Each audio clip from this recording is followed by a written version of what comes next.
Salah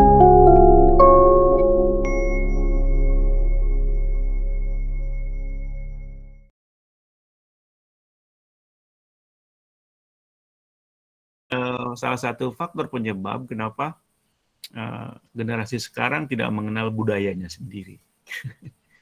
Jangankan untuk bagaimana budaya yang berkaitan dengan tadi saya sebut pepatah atau tradisi yang dengan lingkungan, bahasa sendiri pun Anda tidak mengetahuinya dengan baik.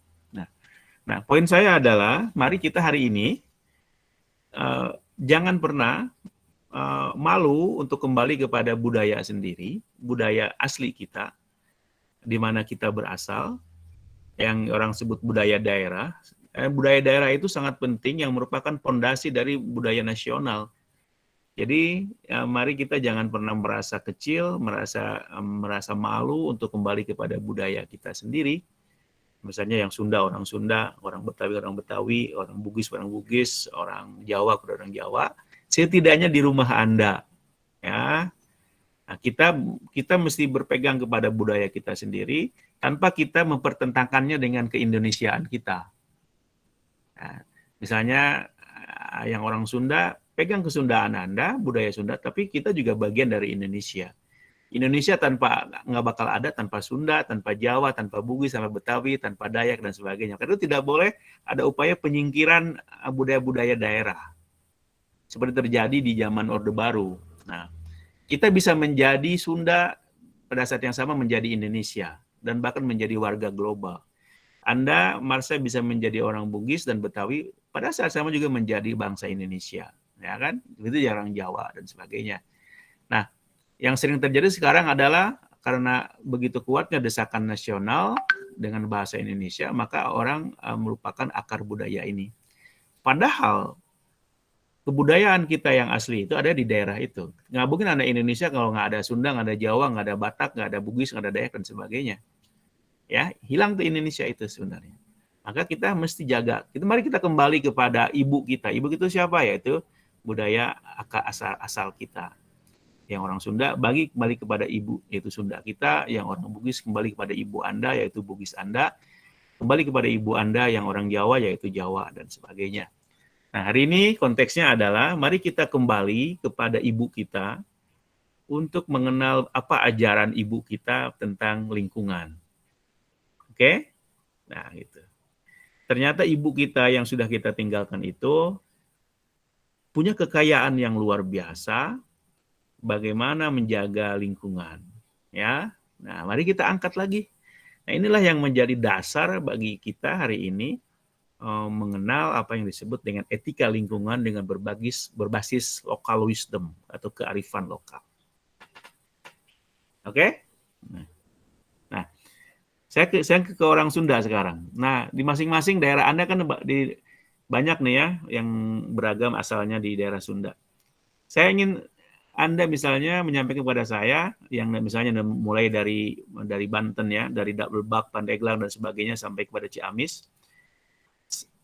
Pepatah atau praktek yang bagaimana mengajarkan kepada kita bagaimana memelihara alam. Siapa yang memulai?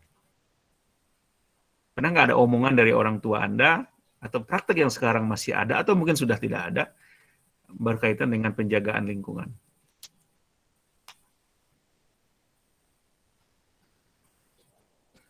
Oke, ada nggak? Nah, yang orang Sunda, sok.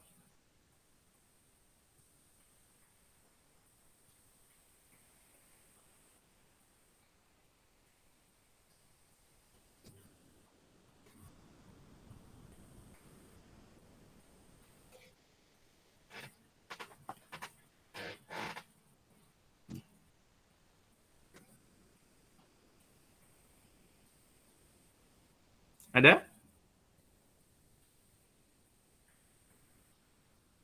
Kalau saya belum pernah dengar, Pak. Belum pernah dengar juga? Belum, Pak. Sok. Oke. Ya. Ya, silakan. Ya, kalau yang mau bicara. Punten Bapak, kalau saya juga sama dari Garut, kayaknya kurang tahu juga gitu dari orang tua. Oke, belum ya. Oke. Oke. Oke. Yang lain? Oke. Nah. Saya kira bagi Anda dan juga mungkin generasi saya juga kebanyakannya ya, sudah tidak mengenal lagi kebijaksanaan, kearifan dari ibu kita, dari ayah kita, dari orang tua kita bagaimana memelihara lingkungan. Karena memang secara umum sudah hilang ya. Sekarang yang tersisa kearifan lingkungan itu masih hidup, tetapi bukan di kebanyakan orang Sunda, atau juga bukan di kebanyakan orang Jawa, bukan juga di kebanyakan orang Makassar, orang Bugis, orang Dayak, dan sebagainya. Tetapi sekarang hanya tinggal di sekelompok orang, sekelompok masyarakat yang masih merelakan hidup mereka untuk memelihara tradisi itu, yaitu yang disebut dengan masyarakat adat. Ya, nah itu. Jadi kalau kita ingin tahu bagaimana aslinya ajaran Sunda tentang lingkungan atau ajaran orang filosofi orang Sunda, sebagai Anda masih bertengok kepada masyarakat adat yang ada di Sunda. Misalnya tadi Anda sebut tuh di Ciamis Kampung Kuta, di Garut ada Kampung Pulau, di mana di Tasik ada Kampung Naga, ya, di Bandung ada Cirende, Kampung Mahmud, di Bogor juga ada Sukabumi Cipta Gelar, nah di Banten ada. Nah, tadi saya ingin koreksi ya, di Banten itu Anda sebut namanya suku Baduy. Pertama, itu mereka bukan suku. Tidak ada sebenarnya istilah suku Baduy. Pertama, mereka adalah orang Sunda, sukunya adalah Sunda. Orang Banten itu orang Sunda, sama seperti yang lainnya, mereka berbahasa Sunda. Aslinya begitu, walaupun di Banten ada orang non-Sunda. Misalnya di Serang. Di Serang itu ada komunitas orang Jawa ya, karena mereka dulu adalah mantan-mantan para tentara ketika zaman Mataram membantu Banten menyerang Pajajaran, tapi mereka nggak balik lagi tinggal di sana. Nah, banyak tuh orang Jawa di Banten, di Serang. Orang yang Anda sebut Baduy itu, yang kedua ya, pertama mereka bukan suku, karena sukunya adalah Sunda. Mereka adalah komunitas, mereka adalah masyarakat Sunda. Pertama, yang kedua, sebenarnya bukan Baduy. Baduy itu adalah bukan nama mereka. Baduy itu bahasa dari luar. Bermula dari arkeolog Belanda yang pertama kali ketemu dengan orang pada abad 19, mereka ketemu ada orang di daerah besar dari pegunungan terisolir gitu, hidupnya jauh banget dari gitu kan. Lalu mereka orang Belanda itu menyamakan seperti orang Arab yang tinggal di pegunungan, yang dikenal oleh dalam budaya disebut Baduy. Nah, Badawi, Beduin dalam bahasa Inggris. Nah, karena orang Sunda, orang Indonesia Hese nyebut Badawi, Beduin, ya kok Baduy gitu kan. Itu sebutan dari luar. Nah, tapi karena mereka adalah yang pertama kali menulis tentang masyarakat ini, maka sampai sekarang termasuk Anda menyebutnya Baduy. Nah, siapa nama mereka sebenarnya? Nama mereka adalah Urang Kanekes. Urang Sunda anu aya di Kanekes. Kanekes itu desa yang ada di Kabupaten Lebak. Ya. Oke, seperti itu. Nah, kearifan lokal dan budaya masih ada di kelompok-kelompok seperti itu. Nah, kita patut berterima kasih kepada mereka yang masih melestarikan itu. Jadi kalau Anda ingin mengetahui akar budaya Anda sebenarnya, datanglah kepada mereka. Ya. Kepada masyarakat adat itu. Siapa Anda, apa filosofi suku Anda, dan sebagainya, datanglah kepada mereka. Ya. Oke. Nggak ada ya? Coba ada yang masih ingat di daerah Anda, misalnya ada satu praktek tradisi atau yang mempertahankan untuk menunjukkan bagaimana menjaga lingkungan. Masih ayah, sok. Masa nggak ada satupun? Sok.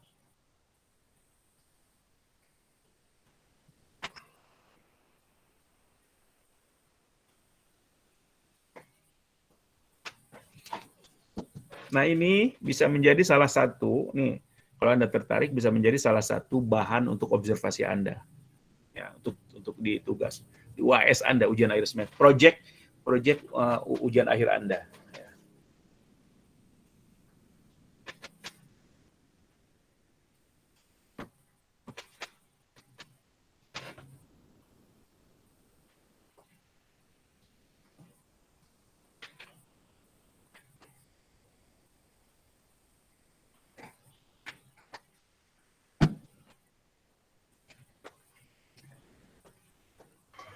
Paling kerja bakti Pak di rumah saya. Nah ya, kumaha kerja bakti. Sok. Ya paling ya itu kadang 1 bulan sekali gitu Pak. Kayak apa namanya di RT saya bersihin gorong apa namanya got gitu kayak terus ngerapihin pohon-pohon paling gitu Pak. Gitu. Oke. Di mana? Di kabupaten mana? Di mana? Kalau saya tinggal di Kota Bekasi Pak. Oke, Bekasi. Nah, ketika Anda membersihkan lingkungan itu, ada nggak orang yang misalkan ada semacam landasan filosofisnya, pepatahnya, atau apa gitu? Oh, ini begini, nah semacam ini. Misalnya begitu. Ada nggak? Nggak ada sih Pak, karena campuran dari banyak ini sih Pak, suku di tempat saya. Oke. Nah, contohnya kia prakteknya apa? Contohnya misalnya rumah. Ada nggak rumah yang pro lingkungan yang dibangun? Itu kan praktek kan. Kalau kata-kata pepatah misalnya tadi itu, leuweung gunung teu meunang di lebur. Contohnya. Agak gitu tah. Ya. Oke. Paling kalau rumah di ini sih Pak, di kayak kampung-kampung gitu masih yang pakai kayu-kayu gitu, masih kayak bentuk panggung, cuma kan masih Sunda ya Pak, masih Ya. banyak. Paling itu aja Pak, pakai kayu masih bentuk panggung. Ya. Masih ada yang rumah panggung? Masih ada? Kayak ada Pak, tapi cuma udah sedikit banget Pak. Ya, udah sedikit pasti. Masih ada. Nah, apa yang Anda pahami dari rumah model panggung itu bagi lingkungan? Kalau bagi lingkungan mungkin dia nggak pakai semen ya Pak, jadi kayaknya lebih ramah lingkungan gitu. Oke, good. Terus ya, lanjutkan. Di mana ramah lingkungannya dan bagaimana? Gimana lagi? Dan lingkungan sekitarnya juga masih banyak pohon-pohon Pak, pohon bambu gitu-gitu. Jadi apa namanya masih ada kesan sejuk dan rapih lah Pak, itunya. Oke. Bersih dari sampah plastik pun gitu-gitu Pak. Iya.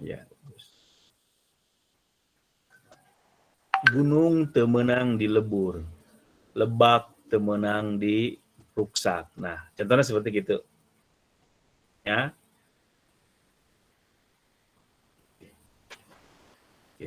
Oke. Baik, kita masuki sesi kedua ya. Saya akan menambah uraian kawan-kawan Anda supaya Anda lebih paham ya. Terima kasih. Ulwa, Hilman, Heni, juga Ina, Yusuf, dan Lela, dan juga yang lainnya yang berkomentar ya. Oke.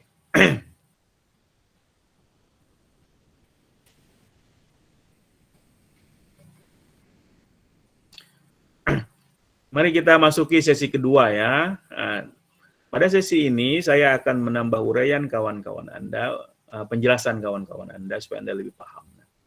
Seperti Anda ketahui, persoalan lingkungan itu, krisis lingkungan itu sudah sangat luar biasa, baik skala global dan skala nasional. Nah, melalui sosiologi lingkungan, kita berupaya untuk memahami ini lebih bagus.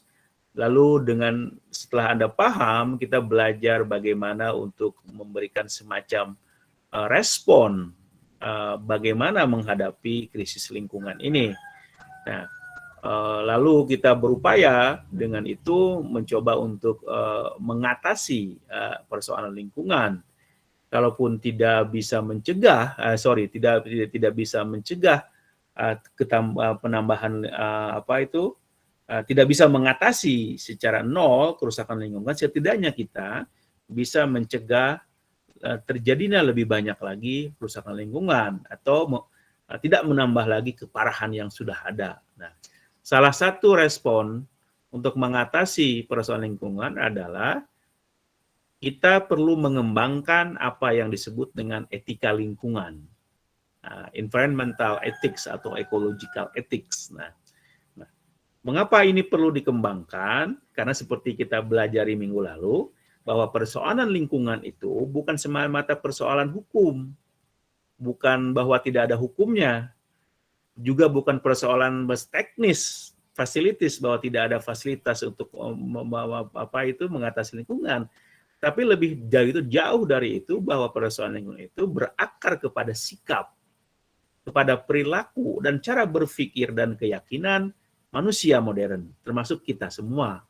Ya, nah karena berakar kepada sikap dan perilaku dan keyakinan, maka perlu ada semacam upaya merubah sikap itu, merubah perilaku, merubah keyakinan yang tidak pro lingkungan menjadi pro lingkungan. Nah, untuk menuju ke sana, maka sosiologi lingkungan mendorong pengembangan, adanya pengembangan apa yang disebut dengan etika lingkungan. Nah, khususnya etika lingkungan yang berbasis, yang berasal, yang bermuara dari kearifan lokal atau local wisdom. Nah, bahwa kita mungkin sering meremehkan apa yang disebut dengan kearifan-kearifan lokal. Kita sering meremehkan budaya-budaya orang tua kita. Kita sering karena kita merasa sudah modern, tinggal di kota dan sebagainya, berpendidikan tinggi. Masyarakat kita termasuk kita sering lupa dengan budaya kita sendiri. Padahal sebenarnya di dalam budaya kita sendiri itu terkandung mutiara-mutiara yang bisa kita ambil, yang masih bisa kita gunakan dan bermanfaat bagi sekarang, khususnya dalam mengatasi persoalan lingkungan. Tetapi sayangnya kita sudah terlalu melupakannya, atau budaya itu sudah mulai terkubur oleh perkembangan modernisasi dan sebagainya, termasuk juga oleh kebijakan-kebijakan pemerintah yang tidak pro lingkungan. Jadi tadi kalau ada yang bertanya apakah ada hambatan lain selain modernisasi, ada, yaitu kebijakan pemerintah atau politik atau pemerintah yang tidak mendukung kepada pelestarian lingkungan, ya. Nah, itulah pengantar kita, ya, pengantar saya mengenai topik ke-13 ini, mengenai pengembangan etika lingkungan yang berbasis kepada kearifan lokal, ya. Saya ingin berbagi screen supaya Anda bisa mengikuti uraian saya, ya.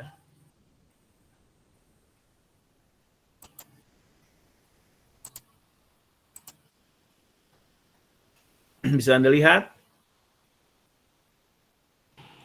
Terlihat. Bisa, ya? Bisa, Pak. Nah, ini pengembangan etika lingkungan, kearifan lokal tentang lingkungan.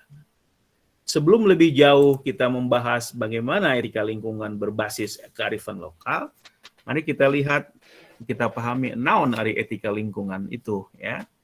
Nah, etika lingkungan itu dalam bahasa Inggris environmental ethics, atau tadi disebut ecological ethics, etika. Nah, dalam bahas ini sebenarnya sering kita dengar, tapi mungkin Anda tidak akrab, ya. Biasa sebenarnya, dekat dengan kita, tetapi mungkin Anda tidak menyadarinya. Kalau kita berbicara etika lingkungan itu, jangan pernah berpikir, oh ini dari barat, gitu kan. Oh ini bukan tradisi kita, gitu kan. Sebenarnya kalau kita bicara tentang etika lingkungan itu adalah dekat dengan kita, dengan agama kita khususnya, Islam. Ya, kalau kita bicara tentang etika lingkungan adalah kita berbicara tentang akhlak kepada alam lingkungan. Dalam Islam kan mengajarkan ada 3 akhlak. Akhlak itu adalah bagian penting dari agama kita. Pertama, akhlak kepada Allah, kepada Tuhan. Ya, bagaimana kita mengikuti aturan-aturan Tuhan. Yang kedua, akhlak kepada sesama manusia. Bagaimana kita bermuamalah, berinteraksi dengan baik dengan sesama manusia. Yang ketiga, akhlak terhadap alam lingkungan. Nah, inilah yang disebut dengan etika lingkungan itu. Jadi kalau kita berbicara hari dengan lingkungan, sebenarnya kita berbicara tentang agama kita. Ya. Apa itu etika lingkungan? Adalah etika yang membahas hubungan manusia antara manusia dan lingkungan. Nah, jadi bagaimana kita mestinya sebenarnya bersikap dan berpikir terhadap lingkungan kita sebagai manusia. Nah, etika lingkungan ini mengajarkan bahwa manusia itu adalah bagian dari alam. Nah, seperti di teori minggu lalu kan kita belajar biosentrisme dan ekosentrisme, bahwa manusia ini kita ini tidak ada apa-apanya dibanding kalau tanpa alam. Maka manusia merupakan bagian dari makhluk hidup lainnya. Kita bagian dari binatang, bagian dari tumbuhan, dan kita bagian dari alam. Karena kalau kita sudah menyadari bahwa kita bagian dari binatang, bagian dari alam, bagian tumbuhan, dan sebagainya, maka kita mesti menjaga hubungan yang baik, yang harmonis antara kita dengan alam, dengan binatang, dengan tumbuhan, dan sekitarnya kita. Nah, itu disebut dengan etika lingkungan. Nah, etika lingkungan ini muncul sebagai respon atas kerusakan lingkungan yang semakin parah, baik secara global dan nasional. Oke? Nah, seperti itu. Nah, salah satu upaya untuk membentuk etika lingkungan itu, yaitu kita mesti berpaling kepada budaya kita sendiri. Nah, kepada tradisi kita sendiri yang mungkin sudah Anda banyak lupakan. Tapi sebenarnya dari budaya itu kita banyak temukan hal-hal positif, mutiara-mutiara yang layak kita pungut kembali untuk pengembangan diri kita, khususnya dalam pelestarian lingkungan. Ya. Nah, etika lingkungan itu salah satunya diambil dari kearifan lokal. Ya. Oke, kearifan lokal. Nah, maka di sini kita mesti berpaling kembali kepada tradisi kita, kepada budaya kita sendiri, yang orang Sunda kepada Sunda, yang orang Jawa kepada Jawa, yang orang Bugis kepada Bugisnya, yang Makassar kepada Makassarnya, yang orang Dayak, mari kita kembali kepada kedayakannya, dan yang Batak dan sebagainya, yang Indonesia ini luar biasa. Kita ini adalah bangsa yang sangat multi etnik dari segi budaya, bahasa, dan sebagainya. Tidak ada bangsa yang seperti Indonesia dari kekayaan budaya, etnik, bahasa, dan sebagainya. Ya. Ada ratusan etnik di Indonesia, katanya ada 400 sampai 600, 700, ada 700 bahasa daerah di Indonesia, tapi diikat dalam keindonesiaan. Menjadi Sunda tidak berarti kita bertentangan dengan menjadi Indonesia. Menjadi Indonesia tidak berarti kita melupakan kesundaan kita bagi orang Sunda, dan begitu kepada yang agak bersuku lain. Nah, saatnya kita sekarang ini berpaling kepada budaya kita sendiri, berpaling seperti kita kembali kepada ibu kita sendiri yang sudah Anda lupakan, untuk menemukan landasan etis dan praktis bagaimana mengatasi kerusakan lingkungan. Ya. Nah, karena pada ibu kita yang sudah Anda lupakan tadi itu banyak mutiara yang bisa Anda ambil, baik itu pepatah, baik itu praktek yang bisa digunakan untuk mengatasi krisis lingkungan. Nah, saatnya kita menemukan kembali etika lingkungan dalam diri tradisi masyarakat di Indonesia yang telah hilang. Ya, yang mungkin Anda sendiri tadi saya tanyakan, Anda sudah tidak mengenal lagi. Nah, saat Anda kembali itu menggali kembali etika lingkungan yang berbasis kepada tradisi budaya Anda sendiri. Nah, tadi saya tanya Anda sudah tidak mengenal atau tidak pernah dengar dari orang tua Anda bagaimana semacam pepatah atau ucapan atau praktek yang pro terhadap lingkungan. Tapi memang itu wajar karena perkembangan saat ini. Tapi kita mesti bersyukur nih, masih ada komunitas, masih ada kelompok bahwa nilai-nilai tradisional dan budaya tadi masih dijaga oleh sekelompok orang yang merasa bertugas untuk meliharanya. Yaitu apa? Yang Anda sebut masyarakat adat. Masyarakat adat inilah, kampung adat inilah yang mesti kita berterima kasih kepada mereka, karena mereka adalah para penjaga tradisi budaya kita. Ya, tanpa ada mereka, Anda yang orang Sunda mungkin tidak mengenal lagi apa itu filosofi Sunda, tidak mengenal lagi bagaimana ajaran Sunda tentang alam. Yang orang juga Jawa juga sama, yang orang Bugis juga sama, yang orang Batak juga sama, dan sebagainya.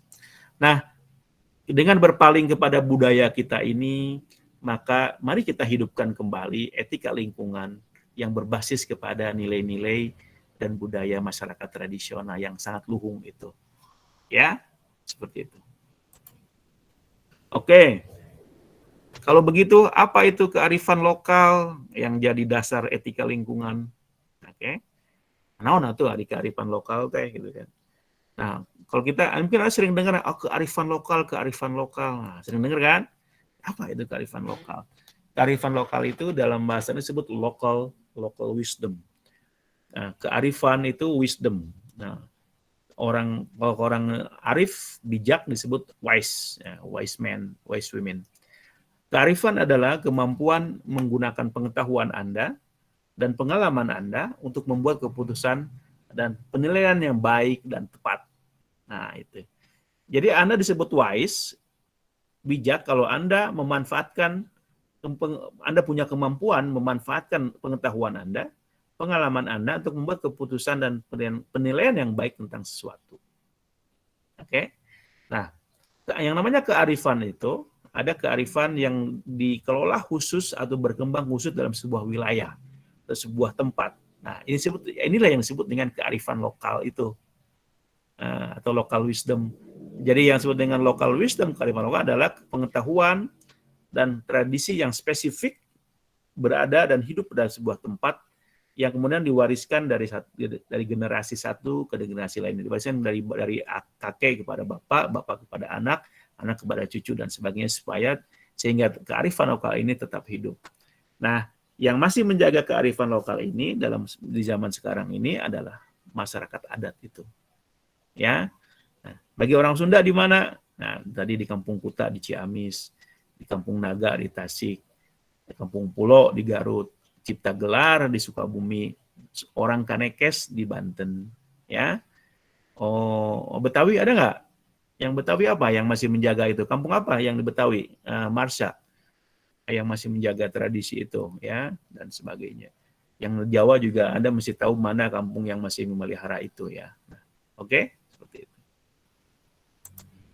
Nah, mari kita lihat lebih lanjut bagaimana kearifan lokal ini mengajarkan kepada kita bagaimana memelihara dan melestarikan alam.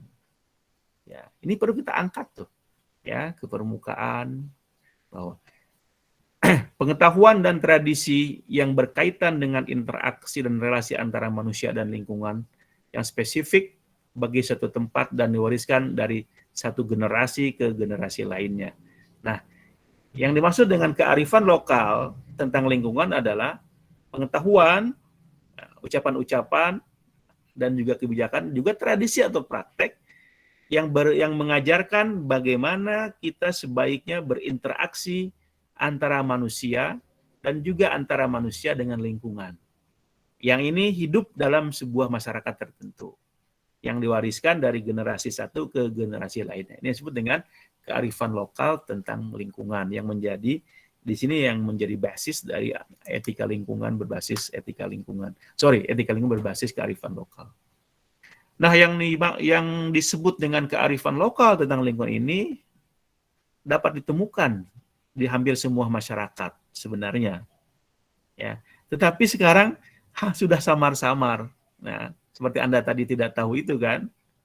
Sebenarnya ada dalam masyarakat Betawi, dalam masyarakat Bugis, Jawa, Sunda, dan sebagainya, tetapi samar-samar, terkubur. Nah, yang tampak jelas itu sudah tidak samar-samar di perkotaan oleh generasi Anda. Tetapi masih ada kelompok yang masih menjaganya tetap hidup, yaitu yang disebut tadi masyarakat adat. Masyarakat asli, indigenous communities. Yang tadi dalam konteks orang Sunda tuh, orang Kanekes, orang Cipta Gelar, orang Naga, Kampung Naga, Pulau, dan sebagainya. Nah, orang-orang inilah yang masih dengan jelas memelihara, menjaga nilai-nilai kearifan lokal mengenai lingkungan. Nah, ini harus kita angkat sebagai bagian dari etika lingkungan. Nah, mari kita lihat lebih spesifik ya, karena saya orang Sunda, maka saya ingin merefer uraian saya ini kepada orang Sunda supaya saya dekat dengan budaya saya sendiri dan nyambung dengan Anda yang bukan orang Sunda. Dan yang bagi orang bukan orang Sunda, Anda mungkin bisa melihat seperti ini sebagai pengetahuan juga. Tapi juga Anda nanti bisa membandingkan dengan budaya Anda sendiri, orang Jawa dengan budaya Jawa, orang Bugis, Makassar, Betawi, dan sebagainya. Ya. Saya ini menyampaikan dalam perspektif yang saya tahu dan dekat dengan saya, ya, tanpa bermaksud untuk mengecilkan atau mengabaikan budaya lain. Nah, saya ingin Anda melihat gambar ini, gambar naon eta?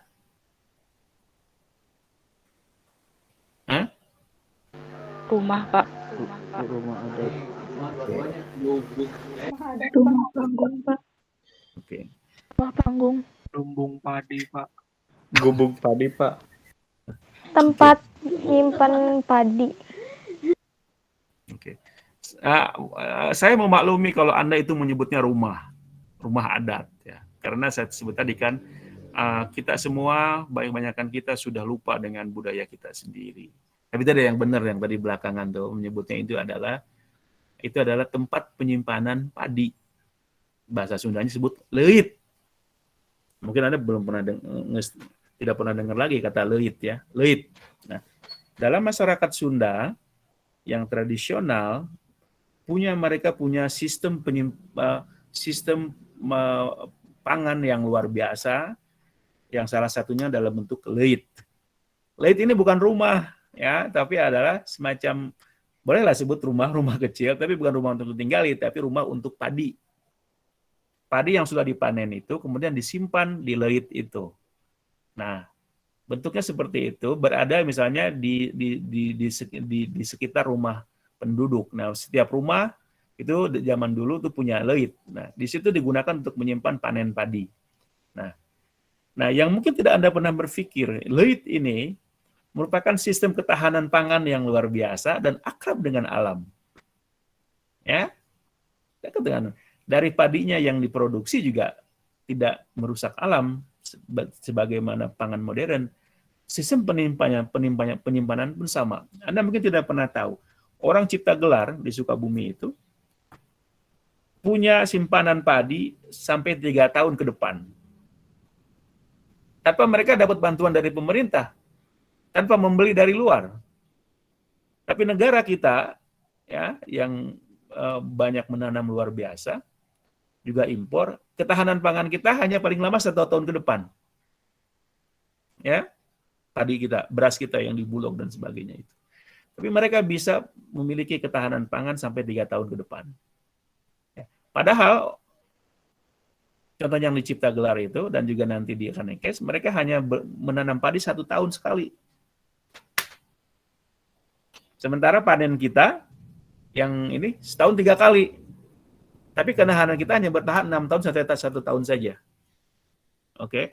Nah, ini nih yang mesti Anda gali ya. Ini adalah leit. Jadi leit ini adalah simbol ketahanan pangan yang pro lingkungan, juga merupakan simbol atau represent dari sistem produksi pangan yang ramah lingkungan. Oke. Nah. Mari kita lihat. Kearifan lokal soal lingkungan itu di Indonesia itu ada di semua suku. Ada. Kalau Anda mau misalnya, tadi Anda yang orang tuanya orang Bugis, Anda coba tanya kepada ibu Anda, bapak Anda. Mereka pasti masih ingat walaupun samar-samar. Patah atau filosofi atau praktek yang tentang kearifan lokal mengenai lingkungan. Yang orang Jawa juga sama, yang orang Betawi juga sama, apalagi yang orang Sunda. Nah, saya ingin fokus di orang Sunda, di Tatar Sunda. Nah, di Tatar Sunda ini kearifan lokal ini mengenai lingkungan ini dapat ditemukan di Urang Kanekes di Banten, tepatnya di Kabupaten Lebak ya, di Kampung Naga di Tasik, Kampung Pulo di Garut, di Cipta Gelar, Kesepuhan Cipta Gelar Sukabumi, Cirende di Bandung, Kampung Mahmud di Bandung, dan tadi ada disebut juga Kampung Kuta di Ciamis dan sebagainya. Ya banyak. Dan beberapa contoh masyarakat yang masih mengabdikan diri mereka untuk penjagaan budaya Sunda ya. Maka kita mesti berterima kasih kepada mereka sebenarnya. Jadi kalau tanpa mereka Anda tidak mengenal saha urang teh. Ya. Nah, bagaimana filosofi orang Sunda, bagaimana budaya orang Sunda dalam lingkungan dan sebagainya. Jadi di sini Anda tidak lagi saatnya Anda meremehkan apa yang disebut dengan ajaran-ajaran Karuhun Sunda ya. Banyak hal yang positif dari mereka ya. Tanpa juga kita menutup sisi negatifnya ya. Namanya juga kehidupan, tidak ada yang sempurna ya. Nah, saya ingin fokus kepada kearifan lokal mengenai lingkungan yang hidup dan dijaga oleh Urang Kanekes. Saya sekali lagi tidak menyebutnya orang Baduy apalagi suku Baduy. Saya ingin mengajak Anda kembali menyebutnya dengan benar, yaitu Urang Sunda Kanekes ya. Tapi kadang-kadang ya mereka orang sanahnya sendiri juga karena sudah umum disebut orang Baduy, mereka sendiri kadang menyebut orang Baduy juga, sama seperti Plang plang di depan desa mereka, selamat datang di Baduy. Nah, gitu. Mereka sendiri sudah begitu. Mereka mestinya mempertahankan nama mereka ya. Nah, dalam konteks kearifan lokal mengenai lingkungan di kalangan orang Kanekes, kita mesti merujuk kepada apa yang disebut dengan pikukuh karuhun. Pikukuh itu sesuatu pegangan, pikukuh yang dikukuhi, yang dipegangi, pegangan hidup atau pedoman hidup ya. Ini bahasa Sunda, pikukuh pegang, karuhun itu orang tua, nenek moyang ya. Nah, mari kita lihat bagaimana ajaran karuhun orang Sunda sebagaimana dipegang oleh orang Kanekes berdasar kepada pikukuh karuhun mengenai lingkungan hidup. Pertama, tadi sudah disebut juga oleh kawan Anda, di orang Kanekes dan juga orang Sunda lainnya, Anda dilarang mengubah aliran air. Ya. Biarkan apa adanya sungai itu mengalir. Jangan dialirkan ke kiri, ke kanan, dan sebagainya. Ya. Nah, disinilah mengapa yang melandasi orang Sunda Kanekes, terutama yang di bagian dalam, yang berbagian putih itu, yang Anda sebut Baduy dalam itu, tidak bersawah, hanya berhuma. Karena kalau Anda bersawah, Anda mengalirkan air, berarti mengubah aliran air, dan juga Anda nanti merubah kontur tanah. Oke? Nah, yang kedua tuh, pikukuh karuhun orang Kanekes berkata dilarang mengolah dan mengubah bentuk tanah. Nah, itu tadi. Karena mereka sangat ingin menjaga lingkungan mereka, khawatir rusak, khawatir longsor, maka mereka tidak berani juga merubah kontur tanah atau bentuk tanah mereka. Termasuk dalam hal menjadikannya sebagai sawah. Karena kalau misalnya tanah dijadikan sawah, maka mereka harus merubahnya. Ya kan? Nah, harus diairi air, maka itu bisa mendorong terjadinya rempag, longsor. Ya, nah, karena kontur tanah orang Kanekes kan bergunung-gunung, berbukit seperti umumnya orang Sunda. Maka kalau itu menjadikan sawah, mereka harus meratakannya kan. Nah, itu bisa mendorong terjadinya sawah rempag atau longsor ya. Kemudian dilarang memanfaatkan leuweung titipan. Nah, leuweung titipan tadi kan orang Kanekes itu menganggap yang namanya leuweung, yang namanya hutan itu merupakan titipan, bukan milik kita. Titipan dari siapa? Titipan dari karuhun yang dimiliki oleh leluhur kita yang harus kita jaga. Yang namanya titipan nggak boleh Anda rusak kan? Yang namanya titipan harus Anda jaga, amanah. Anda kalau diberi amanah, Anda jangan rusak, Anda harus jaga kan? Nanti harus diberikan kepada orang yang punyanya lagi. Oke, seperti itu. Nah, dilarang menggunakan bahan kimia. Nah, ini tadi tuh dalam konsep produksi pangannya. Nah, Anda tahu kan dalam produksi pangan modern mereka menggunakan pupuk. Pupuknya pupuk buatan dan juga pestisida. Nah, bagi orang Kanekes, mereka sama sekali tidak menggunakan pupuk buatan, pupuk kimia dan pestisida. Oke, seperti itu. Yang mereka menggunakan pupuk, tapi pupuk alami dari dedaunan.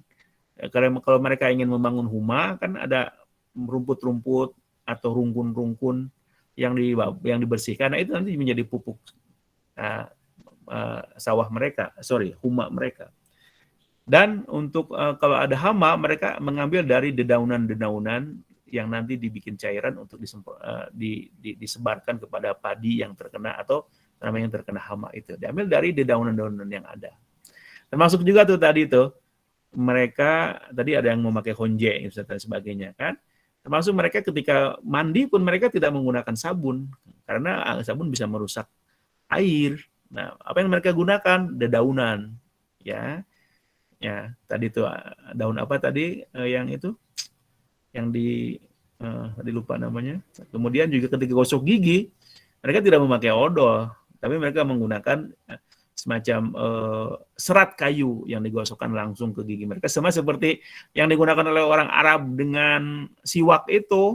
Ya, Anda mungkin merasa siwak itu adalah sangat agak Islami, padahal sebenarnya itu hal yang budaya orang Arab. Ya, tapi itu bagus yang diadopsi oleh Islam. Nah, orang Baduy juga sama menggunakan bahan kayu, ya, serat kayu untuk menggosok gigi. Kemudian orang Kanekes percaya bahwa mereka tidak mau menanam pohon-pohonan, tumbuh-tumbuhan yang dijadikan budidaya perkebunan. Nah, seperti teh, kopi, apalagi karet misalnya dan sebagainya, apalagi sawit. Kenapa? Karena kalau sudah ada tanaman perkebunan, berarti akan merusak kontur tanah. Dan akan tumbuh apa yang disebut dengan gaya hidup konsumerisme di sana. Ya. Mereka percaya tidak boleh memelihara hewan berkaki empat. Mungkin kelihatannya aneh ya. Mereka tidak mau memelihara hewan berkaki empat seperti sapi, kerbau, kambing ya. Mereka hanya melihara hewan berkaki dua, yaitu hayam. Nah, penjelasannya begini, kalau mereka memelihara sapi, kerbau, maka diperlukan lahan yang lebih besar, misalnya untuk pakannya, gitu kan. Nah, juga dari segi ekonomi, memelihara hewan seperti ini kan bisa menghasilkan uang lebih banyak. Nah, ketika ini terjadi, maka akan merubah sistem sosial yang ada, bisa merangsang kepada tumbuhnya konsumerisme di kalangan mereka. Nah, lagi pula kan kalau hewan ternak seperti ini yang hebat bisa dijadikan komoditas sebagaimana yang Anda. Kalau itu terjadi maka bisa menumbuhkan sikap konsumerisme yang bisa merusak tatanan sosial yang ada di masyarakat Kanekes. Kemudian ketika berladang, orang Kanekes itu tidak boleh sendiri-sendiri, temenang sosoranganan. Harus bebarengan sesuai instruksi dari Puun, dari Jaro, kapan kita harus, kalau di Cipta Gelar oleh Kesepuhan Cipta Gelar, namanya Abah Ugi sekarang. Dia sendiri yang menentukan bulan apa, tanggal berapa memulai menanam padi di Huma dan sebagainya. Semua sama waktunya dan jenisnya juga sama dan hanya sekali dalam setahun. Oke. Dilarang berpakaian sembarangan. Nah, ini adalah salah satu daya upaya menarik dari mereka, upaya yang sangat menarik bagi mereka dalam upaya menjaga identitas mereka. Nah, orang Kanekes dalam hanya memakai pakaian putih-putih, orang Kanekes yang luar memakai pakaian hitam-hitam, ya, itu kan. Nah, seperti itu. Nah, Anda harus mengenalnya. Ya. Oke. Nah, ini adalah beberapa kearifan lokal yang dikembangkan oleh orang Kanekes mengenai lingkungan yang berbasis pada pikukuh karuhun atau ajaran orang Sunda. Ya.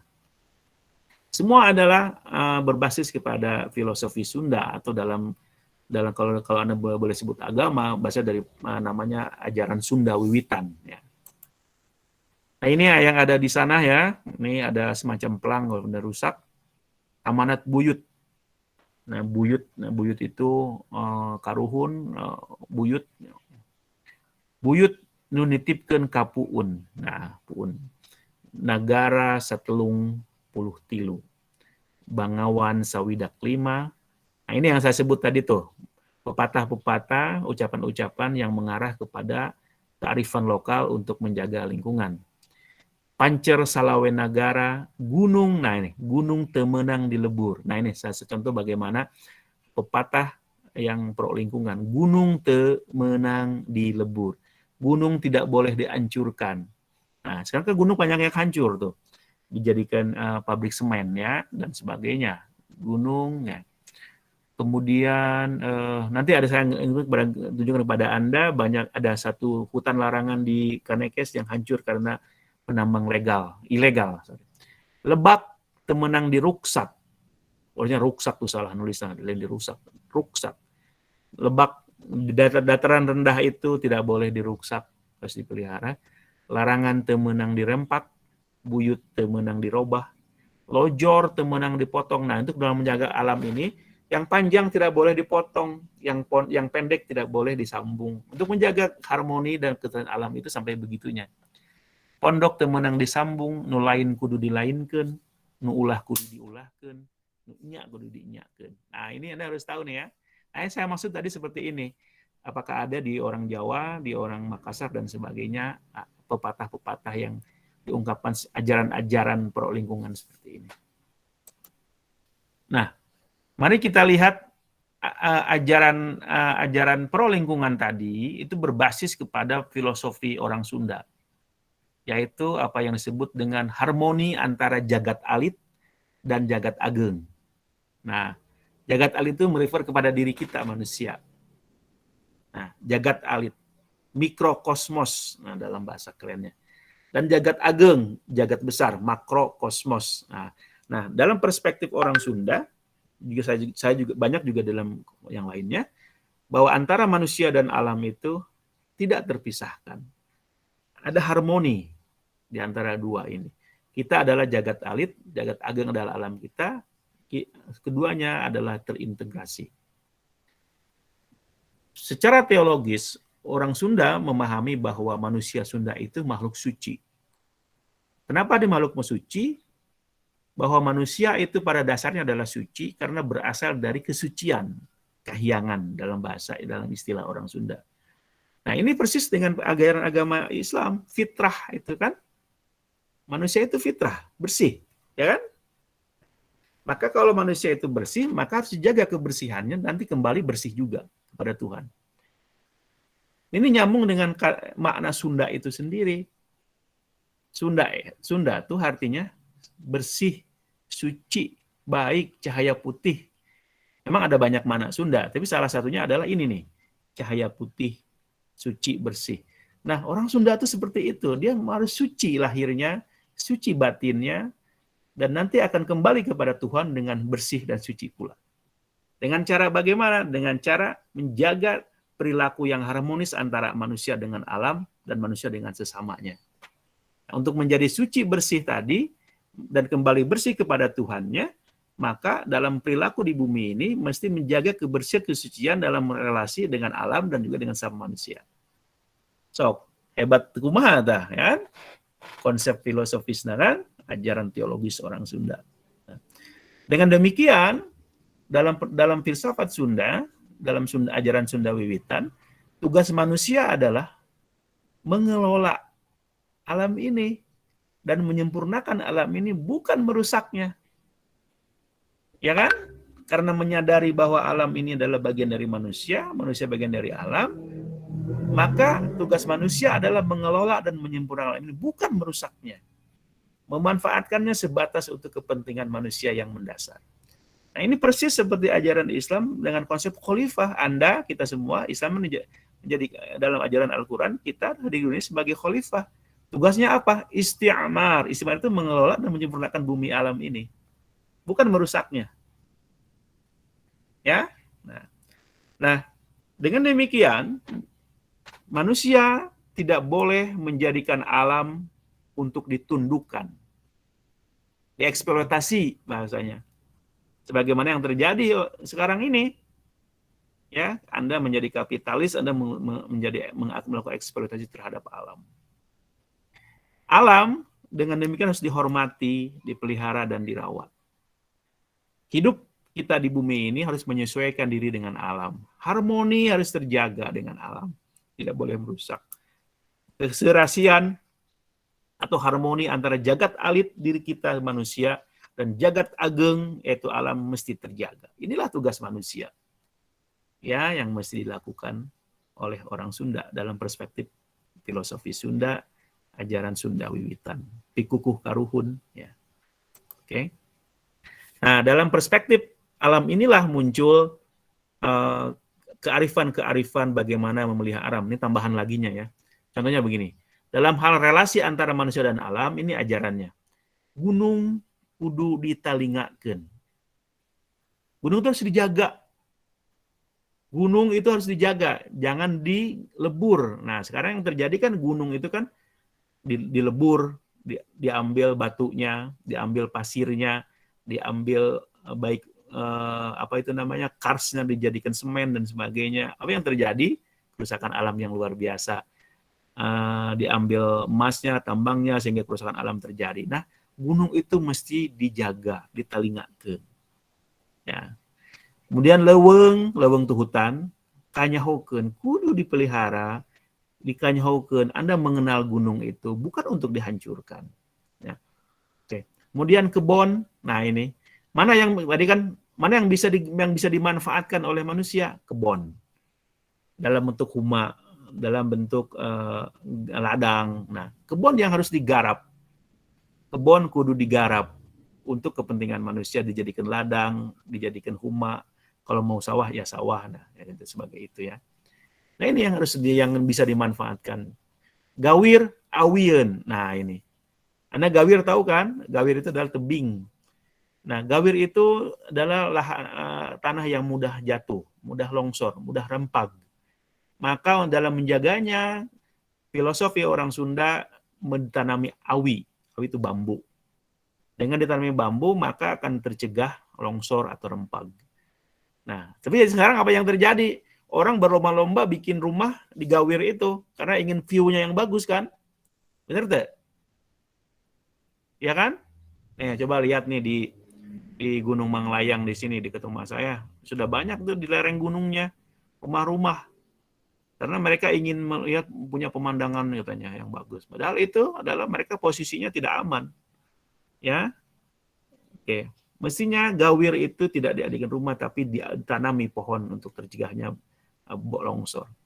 Lebak, Balongan, daerah yang paling rendah dibuatlah balong, kolam ikan untuk kebutuhan sehari-hari. Nah, ini yang bisa, tapi boleh ke bagian sampalan yang aman, daerahnya yang rata boleh dijadikan sawah dengan tanpa merusak aliran sungai dan kontur tanah. Walungan itu sungai, rempekan harus dijaga. Lingkungannya tidak boleh lagi menyempit karena dibangun rumah di pinggirnya. Jangan sampai lagi terjadi pendangkalan, ya, harus dijaga tuh. Walungan itu harus dirempekkan ya dengan tanaman-tanaman di sekitarnya dan sebagainya. Nah, ini adalah beberapa kearifan-kearifan lokal dari orang Sunda yang khususnya di Kanekes dan juga orang Sunda secara umum bagaimana kita memelihara hubungan yang baik antara manusia dan alam untuk kelestarian alam dan manusia ya.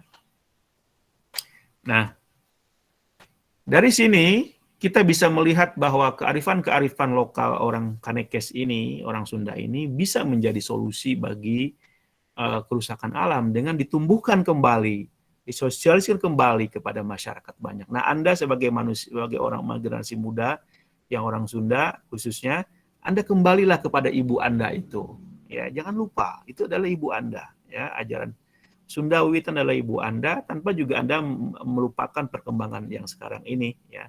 Ambil yang bagus dari ajaran Sunda dan tinggalkan yang tidak buruk. Ambil yang dalam konteks ini, banyak ajaran-ajaran positif yang bisa kita gunakan bagi pelestarian alam. Yang orang Jawa juga sama, yang orang Bugis juga sama, lakukan itu, yang Makassar, Batak, dan sebagainya. Oke? Nah, perlu kita kembali ke local wisdom, ke kearifan kita masing-masing untuk lingkungan, untuk terjaganya lingkungan, untuk lingkungan yang lebih baik, yang lebih terpelihara bagi kini dan masa depan anak cucu Anda, anak kita semua. Tetapi ada tetapinya. Nah, dalam perkembangan sekarang ini kita melihat bahwa yang namanya kearifan lokal ini menghadapi tantangan yang luar biasa. Masyarakat adat di seluruh dunia, termasuk Indonesia, khususnya Sunda, banyak menghadapi tantangan yang berat. Ya, tadi saya bercerita tentang sesuatu yang ideal, yang bagus, tapi pada kenyataannya mungkin tidak seindah itu, karena budaya asli, masyarakat asli menghadapi tantangan luar biasa, yaitu dari modernisasi dan kapitalisme. Oke, nah kita lihat nih gambar itu. Itu adalah gambar orang Kanekes, bagian luar tapi ya, yang Anda sebut Baduy luar itu. Mereka sekarang, mereka banyak yang buka warung, yang mereka jual apa? Adalah makanan yang berbungkus plastik, itu kayak kopi, air mineral, ya, mie, kan, tuh kan. Kenapa mereka jual itu? Karena mereka tahu ada turis yang datang ke kampung mereka. Nah, kebanyakan turis orang mana? Orang kota seperti Anda. Ya, mereka pernah ya katanya kalau barang makanannya dibungkus ke daun cau, henteu mareli cek malen nanti gitu. Mereka lebih suka atau bahan-bahan yang dibungkus plastik. Nah, pada kebiasaan mereka adalah membungkus makanan dengan daun, baik daun cau atau daun jati atau daun patat dan sebagainya. Nah, katanya mereka kalau mereka jual makanan dibungkus itu tetap laku karena si turisnya mungun meuli. Mereka lebih suka yang berbungkus seperti itu. Nah, akibatnya mereka sekarang menyediakan di warungnya makanan berbungkus seperti itu. Nah, apa yang terjadi? Karena tuntutan wisatawan tadi, tuntutan modernisasi tadi, kapitalisme tadi, maka terjadi perubahan di lingkungan alam mereka. Sampah berserakan.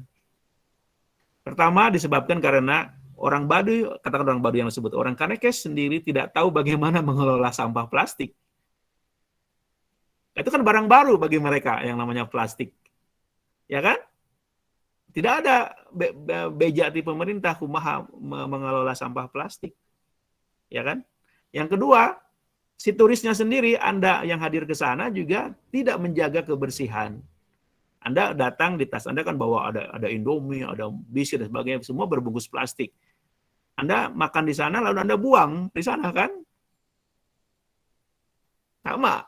Ini dua-duanya berperan besar. Nah ini tuntutan kapitalisme membuat orang-orang Kanekes mengalami pergeseran dari lingkungan. Nah, kalau Anda ini adalah semacam dokumenter dari BBC News ya, ini yang bagaimana melihat perubahan lingkungan di orang-orang Kanekes luar, Baduy luar yang ada Baduy luar itu. Sampah plastik bertumpuk dan orang Baduy tidak tahu bagaimana mengolahnya. Akibatnya mungkin yang mereka lakukan membakarnya, tapi banyaknya tidak terurus. Nah, yang menurut saya ironi ini, ada salah satu dalam dokumenter ini ada satu turis yang bilang, wah ini katanya kotor nih, mereka nggak bisa jaga kebersihan. Mereka tidak tahu bahwa dia sendiri sebagai wisatawan merusak gitu, berkontribusi bagi kerusakan lingkungan orang-orang Kanekes. Nah ini akibat tantangan yang dihadapi oleh masyarakat tradisional, modernisasi dan kapitalisme. Nah ini sudah disadari oleh tokoh-tokoh Kanekes, maka mereka pernah meminta ya kepada pemerintah ditutuplah Kanekes ini sebagai dari wisatawan karena banyak ada sisi negatifnya seperti tadi lingkungan rusak dan sebagainya ya. Apalagi kemarin ada kejadian orang Baduy yang perempuan Baduy, Anda sebut Baduy ya, yang ini tidak pernah terjadi dalam tradisi orang Kanekes, bahwa seorang perempuan, ada orang terbunuh, diperkosa lalu dibunuh oleh para pendatang ya, perempuan Baduy. Ini sangat mengerikan ya terjadi. Maka mereka meminta untuk ditutup. Tapi sayangnya tidak dipenuhi karena mungkin pemasukan ekonomi, terutama bagi orang yang Anda sebut Baduy luar itu. Kalau orang-orang Kanekes dalamnya, mereka tidak terlalu terganggu karena mereka hidup dari alam. Nah, orang-orang yang Baduy luar ini, mereka banyak tergantung kepada jual beli ini, jual beli souvenir dan bisnis warung-warung ini. Ya. Oke. Nah, ini adalah namanya nih ayah pulung. Ini orang-orang Baduy ini menyebut orang tua itu ayah. Nah, jadi istilah ayah itu adalah sangat Sunda ya. Saya juga oleh anak saya sebut ayah. Ini orang Baduy ini menangis, ini bahasanya masih Baduy itu ya kan, media masih sebutnya warga Baduy menangis. 2 hektar hutan sakral dirusak penambang emas. Dedi Mulyadi malu dan marah. Nah ini adalah ayah pulung, dia menangisi hutan lindung mereka, Gunung Liman namanya, hancur, rusak karena penambang emas liar. Nah, dalam bahasa Indonesia tuh, kami diamanatkan oleh leluhur supaya gunung jangan dihancurkan. Nah, tadi prinsip tadi itu gunung ulah dilebur, leuweung ulah di ruksak, lebak ulah diruksak. Nah, ketika melihat itu mereka sangat sedih karena mereka menganggap ini adalah pelanggaran luar biasa dan akan merusak alam, tatanan harmonis antara manusia dan alam. Nah, mereka lalu meminta, Dedi Mulyadi juga sudah meminta pemerintah. Dan katanya para penambang emasnya di daerah Gunung Liman itu sudah banyak ditangkapin. Tapi nggak tahu sekarang. Nah ini adalah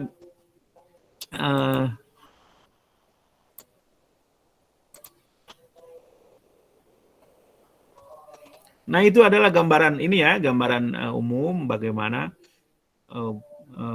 mestinya kita mengembangkan etika lingkungan supaya kita memiliki sikap, memiliki cara berpikir, cara berperilaku, dan cara berhati yang pro terhadap lingkungan. Nah, dalam konteks kita adalah ini mesti berbasis etika lingkungan, berbasis kepada kearifan lokal yang ada dalam diri kita sendiri. Dan ternyata kearifan itu sangat kaya, tapi kita sudah melupakannya. kearifan lokal khusus yang mengenai lingkungan itu ada dalam setiap masyarakat. Dalam orang Sunda ada, orang Jawa ada, orang Batak ada. Tapi sayangnya Anda sendiri, kita sendiri, semuanya sudah melupakannya. Nah, saatnya kita sekarang kita kembali kepada ibu kita, kepada budaya kita sendiri untuk memperoleh nilai-nilai baik dari ibu kita itu supaya kita bisa menjaga alam ini. Harmoni antara manusia, alam, manusia dan manusia itu mesti terjaga. Buat apa lagi? Jadi kalau kita tidak melakukan itu, mau tinggal di mana lagi? Ini adalah kita satu-satunya bumi kita kan? Coba, kalau Anda tidak peduli, mau kemana? Memang sudah ketemu planet lain? Hah? Ya kan? Sok. Kecuali Anda sudah punya planet lain, bolehlah Anda tidak peduli. Planet baru. Ya, Anda walaupun sekarang sudah ditemukan misalnya, ilmuwan sudah ada sebuah planet di sana yang akan tapi ternyata masih spekulasi. Anda mungkin bisa berkunjung ke Mars, ikut sama Elon Musk ke sana kan? Ya kan? Nah, tapi hanya Mars ini sebelum bisa ditinggali. Dengan demikian, kalau fakta sekarang hanya bumi satu yang bisa kita tinggali sebagai manusia, maka sudah sangat sewajarnya kita harus memelihara bumi ini. Benar tak? Nah, salah satunya kita kembali kepada nilai-nilai luhur budaya kita, kearifan lokal masyarakat kita sendiri, budaya kita sendiri. Paham ya? Oke. Sok, kalau ada pertanyaan,